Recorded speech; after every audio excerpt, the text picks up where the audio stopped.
আসসালামু আলাইকুম। তৌহিদ digital learner office থেকে আমি সার্ভার মোহাম্মদ তৌহিদুল ইসলাম। তো আজকের ভিডিওতে দেখাবো যে কিভাবে আপনারা বিডিকেটের অন্যতম গুরুত্বপূর্ণ একটি টুলস, যেটির নাম হলো বৃত্ত বা সার্কেল। তো এই গুরুত্বপূর্ণ টুলসটি আপনি কিভাবে ব্যবহার করতে পারেন। তো এটি কিন্তু সার্ভে কাজের জন্য অত্যন্ত গুরুত্বপূর্ণ একটি টুলস, যেটির ব্যবহার না জানলে আপনি অনেক পিছিয়ে থাকবেন। খুবই শর্টকাটে আপনাদের আজকে দেখাবো যে এই বৃত্ত বা সার্কেলের ব্যবহার কিভাবে করতে হয়। এই বৃত্ত বা সার্কেলের অনেক ধরনের ব্যবহার আছে, যা এক ভিডিওতে দেখালে ভিডিওটা অনেক বড় হয়ে যাবে, যা আপনার দেখার ধৈর্য হারিয়ে ফেলবে। তাই আমি পর্যায়ক্রমে ছোট ছোট করে ভিডিও দেওয়ার চেষ্টা করব, যাতে করে বৃত্তর যে কাজগুলি আছে এগুলি আপনারা শিখে ফেলতে পারেন। তো আমরা সর্বপ্রথম কি করব, সর্বপ্রথম আমরা প্লাস আইকন থেকে একটি লাইন ক্রিয়েট করব। তো মনে করেন যে আমরা একটি এখান থেকে লাইন ক্রিয়েট করব। তো লাইনটা কিসের জন্য এখানে তৈরি করব সেটাও আমি বলতেছি। তো আমরা একটি লাইন তৈরি করে নিলাম। তো এখন কথা হলো, আমাদের এই লাইনটি, অর্থাৎ এই লাইনটিতে কিন্তু দুইটা পয়েন্ট আছে। তা আমরা কোনো জায়গায় সার্ভে কাজে গেলাম, মনে করেন যে এখানে দুইটাতে পয়েন্ট আছে। এই পয়েন্ট দুইটা কিন্তু আপনাদের একুরেট, বিভিন্ন দিক থেকে পরিমাপ শেষে এই পয়েন্ট দুটাকে আপনারা একুরেট মনে করেন, যে এখান থেকে পরিমাপ করলে সবগুলি পয়েন্ট কিন্তু একুরেট হচ্ছে। তো এখন কথা হলো, এখানে আমরা বৃত্ত বা সার্কেল কিভাবে ব্যবহার করব বা কেন ব্যবহার করব, কথাটা এভাবেই আসতে পারে। মনে করেন যে এদিকে আঁকা বাঁকা করে অনেকগুলি লাইন আছে। তা আমরা যদি পলি লাইনের মাধ্যমে ফুট দিয়ে যদি কোনো জায়গায় যেতে চাই, তাহলে কিন্তু আমাদের সঠিক জায়গায় পড়বে না, একটু ডাইনে বা বামে পড়তে পারে, কারণ ডিগ্রির সাপেক্ষে আপনার লাইনটি কিন্তু ঘুরে দিতে পারে। বৃত্ত বা সার্কেল যখন আমরা ব্যবহার করব, তখন কিন্তু আমরা খুব সুন্দরভাবে একদম সঠিক পয়েন্টে যেতে পারবো। তো মনে করেন আমরা এখান থেকে অ্যালাইন ডাইমেনশন নিব, নেওয়ার পরে আমরা এখানে ক্লিক করলাম, যেহেতু আমাদের এই পয়েন্টটা ঠিক আছে। তো আমরা এখানে ক্লিক করলাম এবং এই যে এখানে ক্লিক করব। তো এখানে ক্লিক করার পরে আমরা কি দেখলাম, আমি বোঝানোর সাপেক্ষে আপনাকে দেখাচ্ছি। তো আমরা আবার ডাইমেনশন ক্লিক করব। ক্লিক করার পর আমরা এখান থেকে আবার এখানে আসব। দেখেন, আমরা এখান থেকে এখানে আসব, তারপরে উপর থেকে টিক মার্ক দিব। এখন কথা হলো, এখানে দেখেন এই পয়েন্ট থেকে এই যে পয়েন্টটার দূরত্ব আছে 375 ফুট 5 ইঞ্চি, এবং এই পয়েন্ট থেকে এখানে এই যে এই পয়েন্টটি আছে, এখানে দূরত্ব হলো 419 ফুট 1 ইঞ্চি। এখন কথা হলো, এটা তো আমরা ডাইমেনশন দিয়ে দেখলাম।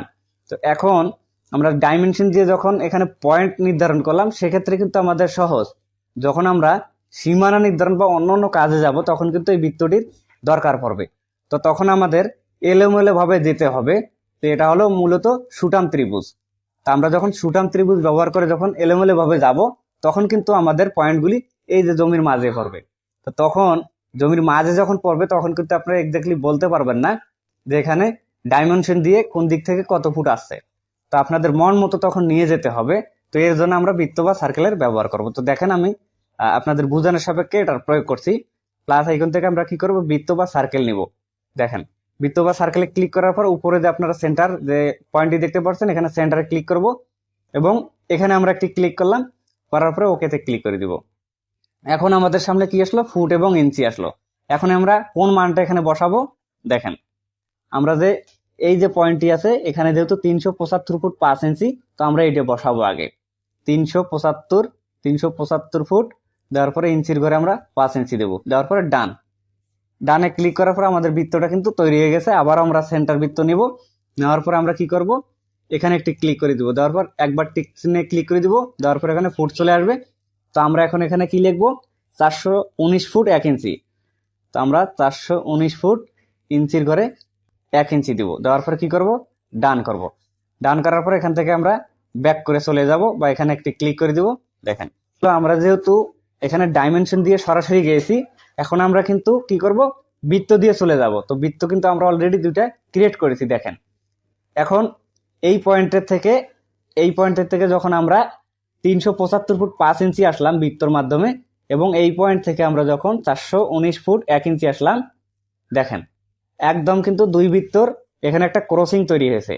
আপনাদের একটু জুম করে দেখালে আপনারা বুঝতে পারবেন। দেখেন, দুই বৃত্তর কিন্তু এখানে ক্রসিং তৈরি হয়েছে। তো আপনারা যখন ম্যানুয়ালি ফুট দিয়ে যখন বৃত্ত তৈরি করবেন, তখন কিন্তু এভাবে আপনাদের ক্রসিং তৈরি হবে।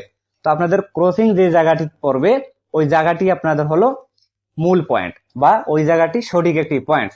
তো অবশ্যই এখানে একটি পয়েন্ট করা যায়। তো আমরা এভাবে বৃত্তর ব্যবহার করে সঠিক পয়েন্ট কোথায় আছে সেটা বের করতে পারবো। আমাদের ইচ্ছা মতো আমরা সুটাম ত্রিভুজ দিয়ে যে কোনো ধরনের সীমানা নির্ধারণগুলি করতে পারবো। তো সেক্ষেত্রে অবশ্যই আপনাকে দুইটা পয়েন্ট ঠিক রাখতে হবে, যেখান থেকে সকল জমিগুলি বা আশেপাশে 4 থেকে 5টি জমি খুব সুন্দরভাবে মিলে যায়। তো এই ধরনের পয়েন্ট দুইটি যদি আদর্শ পয়েন্ট আপনি তৈরি করতে পারেন, তাহলে আপনি সুঠাম ত্রিভুজ ব্যবহার করে এভাবে বৃত্ত বা সার্কেল একে একে কিন্তু আপনি খুব সহজেই জমির সীমানা নির্ধারণগুলি করতে পারবেন। তো বৃত্ত বা সার্কেলের যেহেতু অনেক ধরনের কাজ আছে, এক ভিডিওতে দেখানো সম্ভব না, আমি পর্যায়ক্রমে ছোট ছোট ভিডিও করে আপনাদের দেওয়ার চেষ্টা করব। তো আজকের ভিডিওটি ছিল এই পর্যন্ত। ভিডিওটি ভালো লাগলে ভিডিওতে একটি লাইক দিয়ে দিবেন, শেয়ার করে রাখতে পারেন, যে কোনো সময় প্রয়োজনে আপনার টাইমলাইন থেকে ভিডিওটি দেখে নিতে পারবেন। সেই সাথে ভিডিওর শেষে একটি কথা বলতে হচ্ছে, আপনি যদি আমাদের পেজে নতুন এসে থাকেন অবশ্যই পেজটিকে ফলো করে পাশে থাকবেন।